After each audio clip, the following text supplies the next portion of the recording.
what I'd suggest is a observer sentry. This way you have invis vision on this, you have rune vision here, you have vision on anyone that's idiotic enough to be farming here, and there's a fight which we're going to go back to. But yeah, you Roche vision, it's 45 minutes in. You need to be getting Roche because you are a fat carry. If you get killed and then come back to life, you can do shit. Right. Wraith King's gone in on you because you were killing the shrine alone. You just hit the... Right. When you manted here, Manta was the correct call. Why was Manta the correct call? You have Wraith Fire Blast on you. You are slow, you were taking damage. Using Manta here was very good. Plus you're silenced. You Manta off the silence.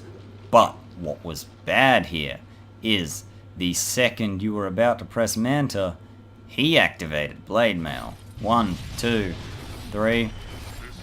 You got 3 hits on him while he had Blade Mail, and that's where all of your health went. We're gonna go back, watch it again. He has 2,000 health. You have, well, he has 2,700. Okay, he missed you. 1, 2, 3. Can I look at where you took the damage from? I think I can somehow. So I'm going to actually pause and try to figure that out.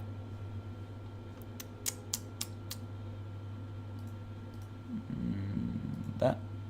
Nope. Nope. Nope. Nope. That closes the replay. Skill... Wait.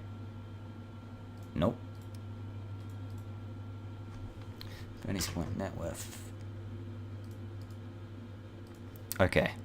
I think there's a way to do it, but I have no idea how. But we're gonna just watch it really, really slowly, I think, and see how much damage you took from Blade Mail. Because the only things here that were hurting you were Blade Mail and Corpse Q, which it does a bit, but you've got Spell Shield, which means it doesn't do much at all. Okay, so way down.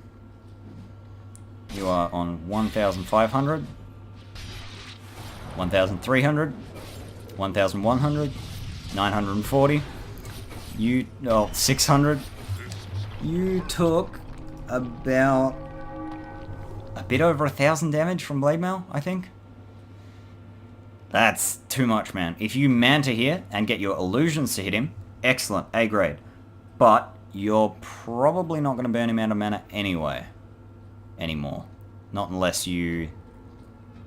Does the Mana Void pop extra mana? No. You're probably not gonna. Like, it can happen, but it's... I don't think his health is actually high enough for you to burn through his whole mana pool. Especially if Necro ults him or anyone else damaging him. If you're the only one hitting him, yes, but if not... Yeah, just be careful with that. Last hits. You are way on top now. Very good. But you should have had 300 about 15 minutes ago. Just rotate better. Pay attention. Farm better early game. And you will get so much fatter, so much quicker. Pudge died. Necro's gonna die. You've gone top. You've abandoned your team here. Which, it's too late. You should not be abandoning your team right now. But at least you're gonna get something of it. You should have gone for ranged here. Why? Because of the chance... Or, in my opinion, you should have gone for ranged here. It's very simple. How much health did you take off this before they... Right. You got it down to 778 HP. This has exactly the same health. But this one doesn't regen. You know that their team is mid, and they've killed 3 heroes. You knew they'd killed 3 heroes... Did you know they'd killed 3 heroes before you were hitting the building? Yes. So, 3 heroes are dead. They're going to be rotating to you right now. What do? You put both your mana illusions on the range barracks and you get the fuck out.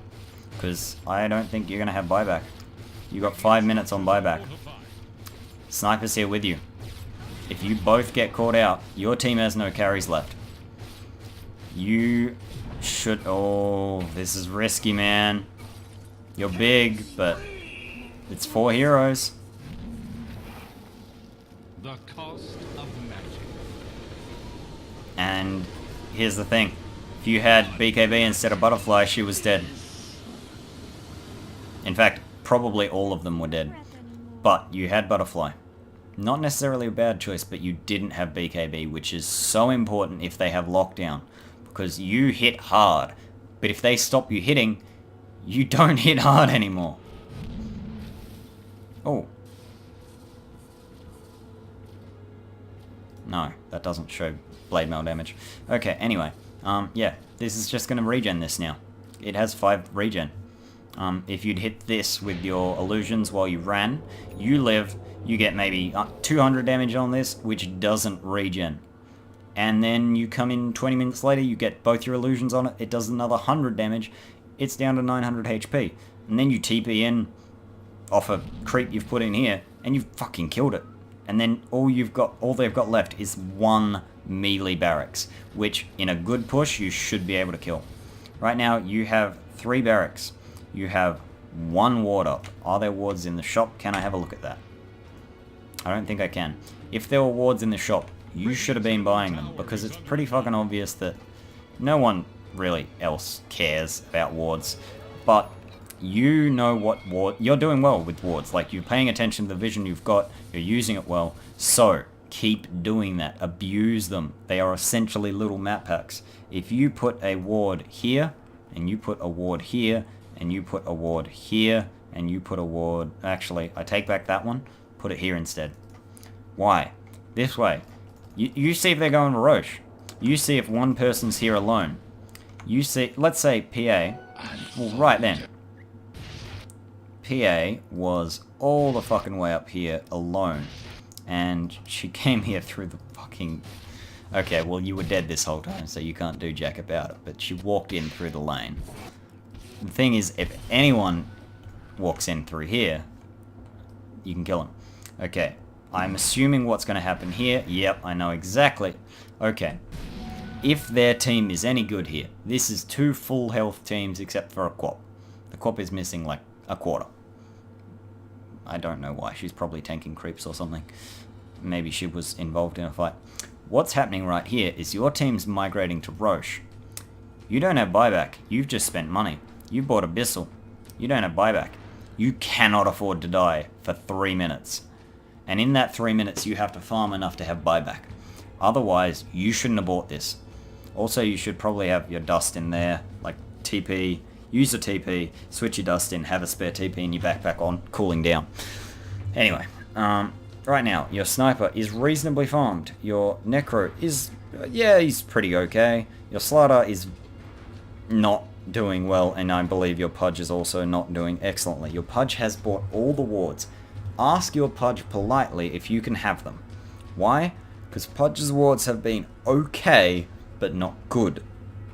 You, however, can know every single fucking thing in the world about wards, because right now, you want to be climbing, and you want to be learning these things. So, if you learn everything you can, and do everything you can in every game, you've got, like, you're doing more than the, like, 20% you need to be doing to fulfill your team's expectation. Because every one person, if they do 20%, it's 100%. The team's got 100% work.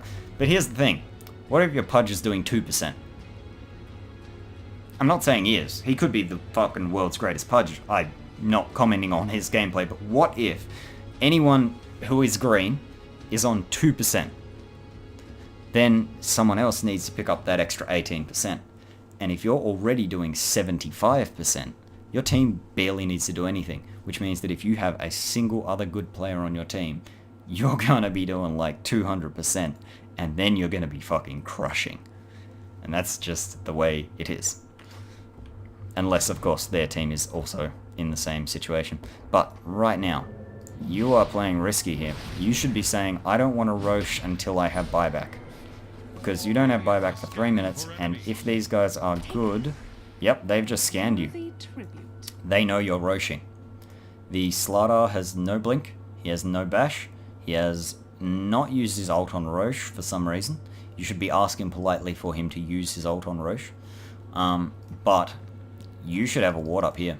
You should be saying, I am not Roshing unless there is a ward... Ah, god fucking... Right, we're going to go back 20 seconds so I can talk and do this. Right. Unless there is a ward right there. right there. Or here, or maybe here or here. Because they don't have a... If they had a shrine here, I'd say up here as well, but here'll do. Even just a scan down here. But their whole team is going to come in and catch you guys in Roche. Mirana missed all their arrows. Sniper's put his Q on no one. And here's the point where you probably lose the game. CM got a big ult, but Pudge got the hook. But you're down 2. You don't have buyback. Slider doesn't have buyback. You're down 3. None have buyback. 4. None have buyback. Here's the thing. You can almost 1v5 this game. But also you lost your courier, which isn't good. But Necro just got buyback after he died. Because this little gold thing here, that tells you whether or not someone has buyback. That's very important information. Needs more gold, needs more gold, needs more gold. Has buyback. And as soon as he has it, he's going to use it. Which is good on the Necro's part. Good on him. But you're dead for 70 seconds. You can't buy back for 2 minutes. You don't have the gold to buy back anyway. And what good's this Abyssal Blade done you? I don't think you've used it, and you can't buy back now. To be fair, you couldn't buy back for 2 minutes anyway. But that means you should have said, no, I will not fight for 2 minutes. Don't go in. I am not fighting for 2 minutes. Because if I fight in the next 2 minutes, I don't have buyback. This could lose us the game. There's like a lot of points where you could have lost the game. But I'm going to point out the worst ones, and I'm going to point out the ones that I notice. Remember, I'm only 2.3k. I'm not that much better than you. I will screw shit up. But the Pudge did kind of also not help there. But it wasn't the Pudge's fault. You don't have buyback. You're the hard carry, and you don't have buyback. You fought without buyback. Up until you are at risk of losing, it doesn't matter if you fight without buyback. The second you are at risk of losing, you should have buyback. Yep. And that would be where you lost the game. Yep. Yep. Okay. So, why did you lose this game? You lost this game for quite a few reasons. Firstly, you could have had a lot more last hits, you could have had a lot more money. Secondly, your team fighting was pretty okay, but you need to be considering everything that a hero can do and every item you have, and what items you're going to need. You needed BKB. This butterfly did nothing for you. You needed BKB. You had more damage, but you couldn't use it because of the fact he stunned you, then she stunned you, then she frostbit you. I think it's frostbite? Yeah. Well, she used her W on you. All those abilities mean that you can do nothing. Even though you farmed well, you didn't die, you died more than your average, which is obviously bad, but your GPM was up, your XPM was up, your kills were up. You played pretty well, but you didn't have buyback. That's the biggest thing. You didn't have buyback. You spent money on items that you didn't need, and you didn't have buyback. The Abyssal helped you no more than the Basher, and you lost your buyback for it, and you didn't have BKB.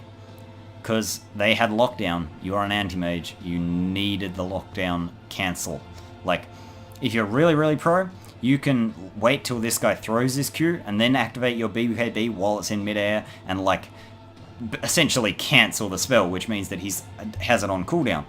If you're not pro, you pop BKB, jump on him, and then he dies, because your BKB, you know, means he can't stun you, and they can't disarm you, and they can't really do anything to you. I'm gonna check that though, because I don't think Halberd goes through. Okay, it doesn't say on the item. Halberd might go through BKB, but I don't believe it does. Keep that in mind though. Disarm is the counter to right clickers. If there is someone that right clicks and doesn't have a way of purging disarm, disarm is the counter.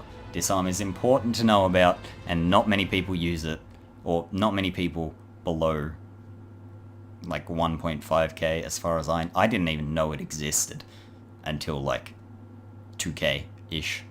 And then someone went, hey, you shouldn't build this, you should build Halberd. And I went, why would I build Halberd though? And they went, oh, well, You know how they've got like the one hero that's fucking our entire team? Yeah, this just stops them from attacking.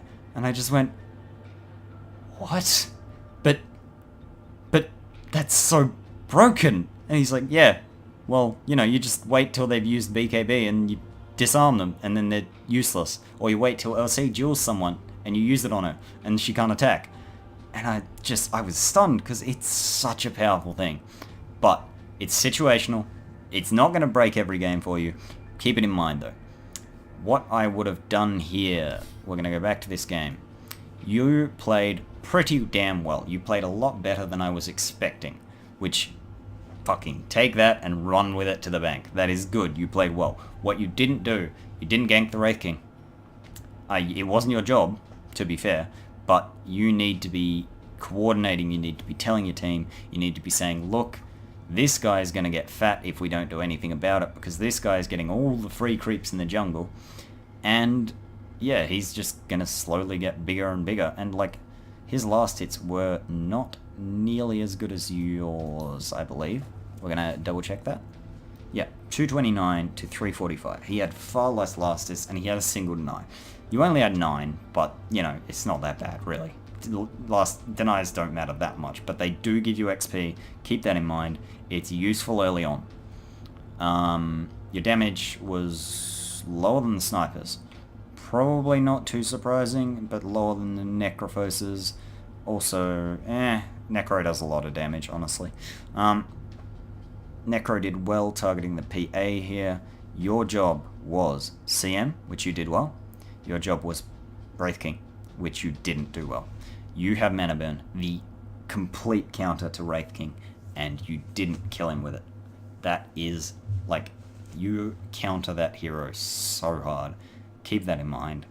Make sure you use your Manta, you use BKB, and you kill him, because you Mana Burn him, you make sure his ult doesn't activate, and then he just dies. You counter the strongest part of this guy. Is Resurrect, and AM straight up counters it.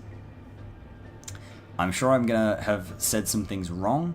Anyone that is watching this video, please, please, please point out every single fucking thing I said wrong in the comments for 2 reasons. Number 1, I don't want to be telling this guy things that are fucking wrong, and I know I have, so take everything I've said with a grain of salt, but I don't want to be telling him a lot of things that are wrong, and also, I want to get better at Dota as well.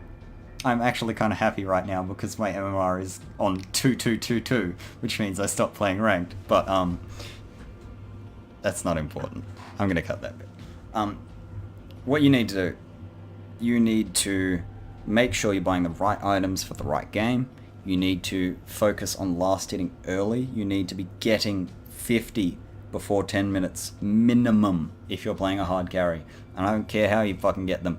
If you gotta go ram your dick up Centaur's ass, go fucking do it. You need those 50 last hits. Go get them.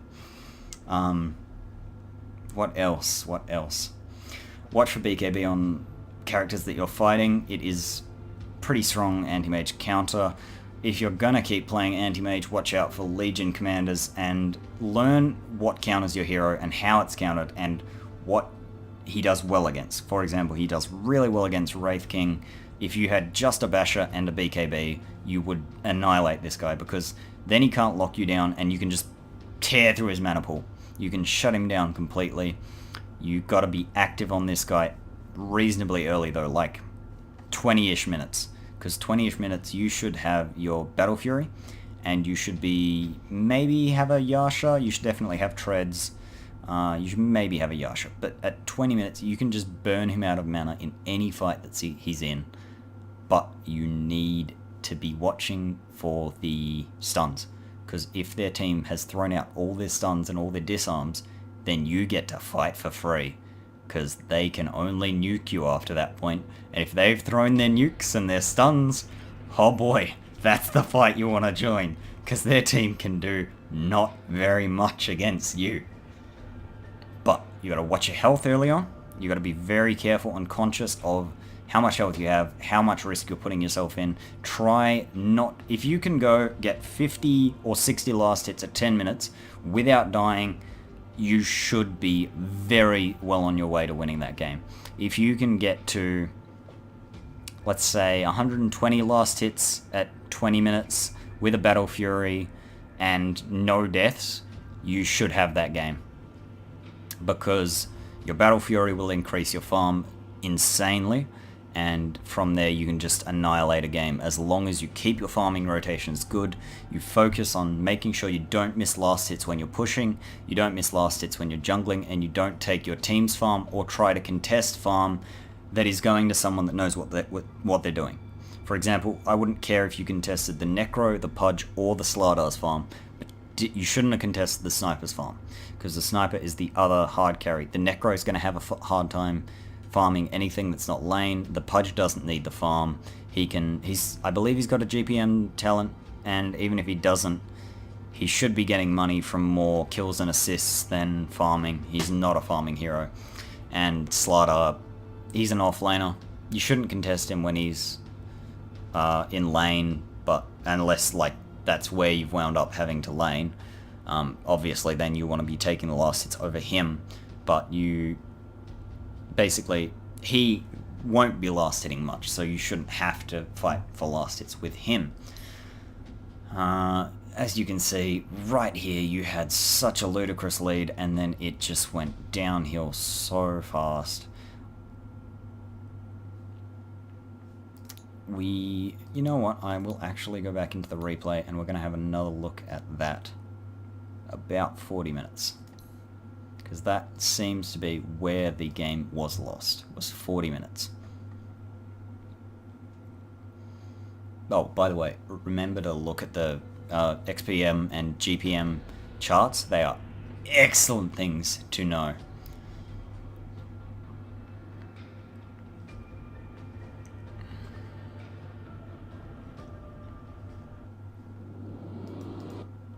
So this is what you want to be doing in every single game you play, every single game you play seriously. If you're playing a fucking unranked game of Dota, I don't give a shit, no one gives a shit. Just play your game, have fun, chill, no one cares. If you're playing a ranked match, you should be, after each session of ranked, even if which you should keep short if you want to keep climbing, but like below 1k, you know, you're probably just getting your basics down. You can just climb maybe 4 games in a row if you're really feeling it, but I would recommend only playing 1 or 2 games in a row, as it keeps your focus precise and sharp. Every game that you lose severely though, you should be looking and finding out where things went wrong and what went wrong. So this game had the big problems at about 40 minutes. What happened at 40 minutes is this. Alright, so at 39, no. Oh wow. So at 38, the Sniper, one of the strongest people on your team, died to Wraith King. This is where they got 2k gold advantage. Current gold, net worth. See, you're up top, but they're 2k right now. Now we skip ahead because nothing much happened. Then you got a Slardar died. They're 3k ahead. Then Pudge died. They're 4k ahead. And from that 4k lead, okay, they got 5k for a second there. That's just from farming, but I believe your Necro made it up by farming most of this wave. They're 3k ahead, they're 4k ahead, they're 4k ahead, they're 3k ahead. And this is probably going to be about where the huge gold turn happens. So this was stupid on the Pudge behalf, warding when there was someone there, but you know, people do silly things sometimes. You're getting ready to fight, this is good. This is the big team fight where things went wrong. They're 3k, they're 2k because you got a good kill. But now they're going to kill the Pudge. Oh no. They've gone from 2, they're still on 2k because you got 1-for-1 trade. Wraith King went down, 1k